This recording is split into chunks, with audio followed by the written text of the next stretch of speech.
si ne ko pas Matar yow waratoo toog si jóg. et pourtant âge Sadio Mané 33 ans la loolu du âge bu kii du. mais mi ngi lay wax Gana moo ko mag. 36 ans. waaw te jusqu'à présent xam nga affaire bi lan la hygiène de vie kese la. oui. te je pense que Sadio te ñu bëri lii nax li leen di nax mooy morphologiquement ak lu mu tudd leel bu Sadio Mané leel. te ñun suñu classe gi ñu xamoo ñun ñu ndaw ñi nii nit ñu ndaw ñi duñu gaaw a màgget. yow de wax dëgg yàlla moom. yaa ngi waxati Pape on avance. yow gars yi boobu yow le Camerounais la Christian Bassogog. oui kooku bu taxawee fii nga kay naan ay 30 ans kooku 45 ans. am na ku ñu yóbboon Coupe d'Afrique ñu ni 17 ans la am. xam nga Bassogog la. Christian Coupe Bassogog d'Afrique bi passé am na benn boy bu ñu yóbbu woon benn paa ñu ni boy la. génn leen ci ngeen ne yéen ñii toog fii di wax yéen ñii toog fii di wax ay paa ngeen restez tranquille. mais ay paa nañu. waaw bàyyi leen Sadio. non mais non xam nga Ibrahima Anne ba mu amee 15 ans ba tey dafa leer. ñii ay paa lañ te ñu ngi booy lu fi mu nekk nii ba léegi di def ay chemise ak ay jean bàyyi leen Sadio daal am na hygiène de vie te xam nga ñun nit ñu ndaw ñi duñu teel a màgget. sant yàlla rek mais Pape xam nga li ma doon wax lii def le jeu c'est d'abord le terrain mental bi am na ko mais cohésion tamit am na ko te cohésion boobu gis nañ ko et Idrissa Gana Gueye on a même parlé bay remercier ki nga xamante ne moo di l'entraîneur Pape Thiaw et loolu du ma tay di ko wax dafa am ñenn ñoo xamante ne dañuy jouer ci sa mental et ce qui a prévalu ci li nga xamante ne moo di suñu équipe nationale bi da ngay sentir la qualité mu accompagner ko ak di scorer au début dañ doon footballu yaa seex nañu xeex daal ba génn ci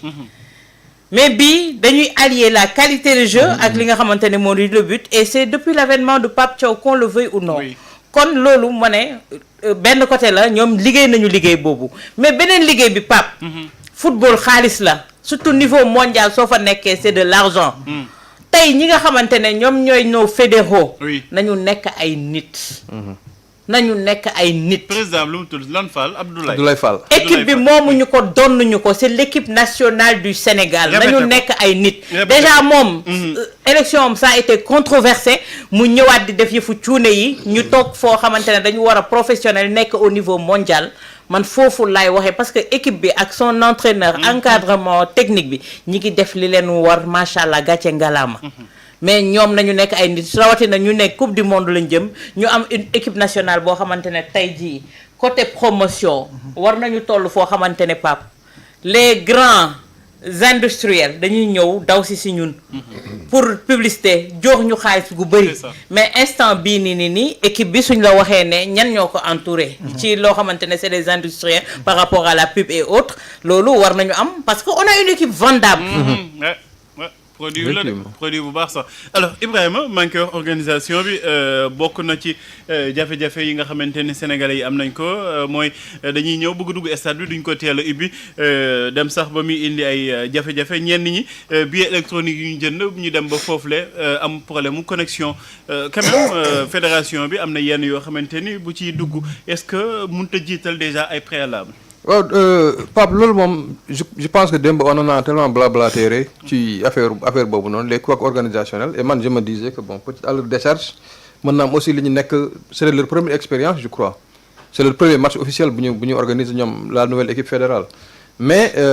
je crois que le changement aussi c'est un changement dans la continuité parce que am na ñu nekk ci fédération bi ils étaient là donc il y a des choses yoo xam ne on ne peut pas leur pardonner les premiers couacs déjà c'était au niveau des accréditations gis nga coow li nga xam ne moom jur na ko ba finalement ils étaient obligés ils paraient sur place foofu leen loolu moom pour une équipe comme Awa le dit une équipe de boo xam ne de rang mondial bu war a football et puis avec notre voisin donc loolu lu mënoon ñàkk la beneen bi aussi mooy que man en rentrant en écoute bi may déglu rajo j'avais entendu que dans le stade il y avait beaucoup de poches ndekete poches yi dara waralu ko lu dul ñoo xam ne bon peut-être dañoo bëgg jënd billet wala dañoo jënd billet mais avec le système électronique il peut pas rentrer donc loolu lu ñu war a xoolaat la et Georges mi ngi doon wax ni par exemple le match bi ñuy joué contre la RD Congo à 10h le stade était pratiquement plein. Sénégal moom dañuy bàyyi ba 16h wala 15h da koy ubbi porte stade yi loolu man j'arrive toujours pas à comprendre ça. bon à la limite si on lit ça à un pays qui veut vraiment boo xam ne dafa nekk di ci jubbanti bëgg liggéey bon ak yooyu mën nañ ko comprendre bon pour ne pas à ce que benn jour ouvrable que tout le monde soit aussi au stade. donc loolu mën naa ko comprendre ci esprit boobu. loolu yoonu kenn new si bu nekkee man Pape Makhtar am naa sama liberté ñëw toog stade à 8h du matin mais comme laisse voilà ma dugg ci stade bi toog fa. waaw mais je veux dire man la philosophie générale quoi su fekkee ne on est dans une philosophie générale où on veut remettre tout le monde au travail bon peut-être ça aurait fait mal donne à ce que par exemple ñuy permettre à ce que à 10h par exemple à 9h que le stade soit plein ça montre simplement loolu ça renvoie une mauvaise image que ne les gens là ils travaillent pas ils sont plus dans les comment dire dans le ludique que dans li nga xam ne moom mooy donte sax le football n'est plus cette activité simplement ludique mais mën nañu en tout cas war nañu réfléchir ci côté yooyu même bu dul 9h 10h sax au moins quand même jusqu'à 12h 13h bu ñu ubbi les portes des stades ensuite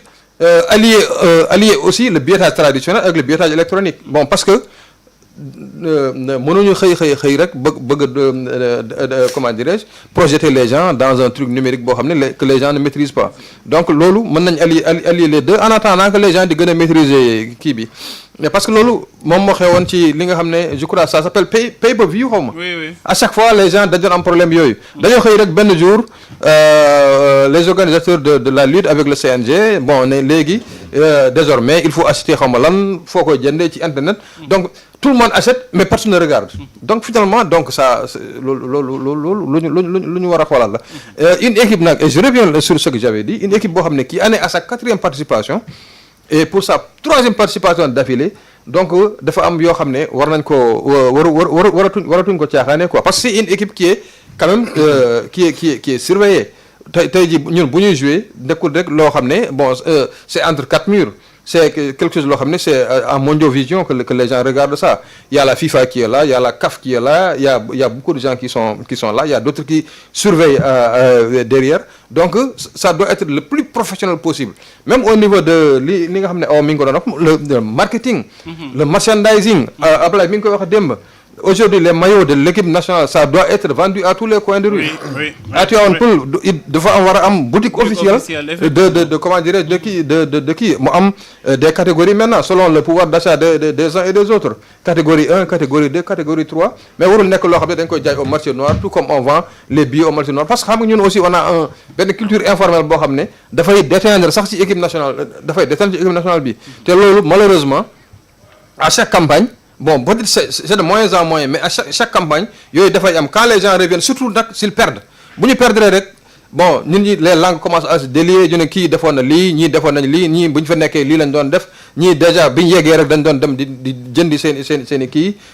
défi leurs emplettes ils s'en foutaient pas mal de excusez-moi l'expression de l'équipe nationale ak yooyu donc yooyu lu ñu war a yooyu yëpp je crois que lu ñu war a xoolaat la bon parce que quand même on n'est plus une équipe wala on est plus aussi nous aussi on est un peu plus exigeant parce que on a plus une équipe boo xam ne dafay tëñëx c'est une équipe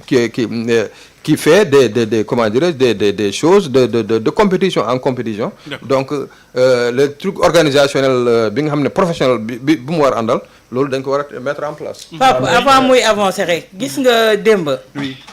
Le président de la République quand il venait. Oui. Casquette bi mu sol lan moo ci nekk. Jeux olympiques de la jeunesse 2026. Mais c'était le moment de communiquer. Parce que équipe nationale tous les yeux sont rivés. ñuy xaar Sénégal pour mu qualifier mondial. Mais il fallait en profiter. Heure mi-temps nga profiter vulgariser les JOJ de 2026. Du moment que le président jox na leen flair bi rek ñëw sol casquette bi je pense que ces casquettes là devraient être distribuées dans tout le stade. Mais également heure mi-temps il y a des influenceurs il y a les comédiens il y a nga wàcce leen sur le terrain ñu vulgariser li ni mel waxtaanee ko mais malheureusement Pape li may wax chaque jour dañ naan béy kii lu mu wax kii bi lu mu wax ci béy bu feebar ñu ne derba la soxla mais loo wax ci wàllu communication dañuy def ne tu parles pour toi mais tu parles pour l'ensemble des Sénégalais gis nga tey jii on a un déficit communicationnel par rapport ak les grands événements yoo xamante ne tey jii dëkk bi war nañ ko waxtaanee mu riir ba ñu dégg ko fépp un peu partout dans le monde xam na ne le Sénégal mi ngi organiser loo xamante ne war na nekk attraction à travers le monde. On devait en profiter hier. Le président a porté la casquette. On devait en profiter xool ci loolu rek pour dire qu'on va faire le marketing par rapport à ça. Malheureusement. Alors équipe bu mag organisation bu mag moo ci war a topp Georges Nessa surtout nag koo xamante ni voilà dem coupe du monde yomb na ko loolu le mais ngay gis ay frustration ay nit ñoo xamante ni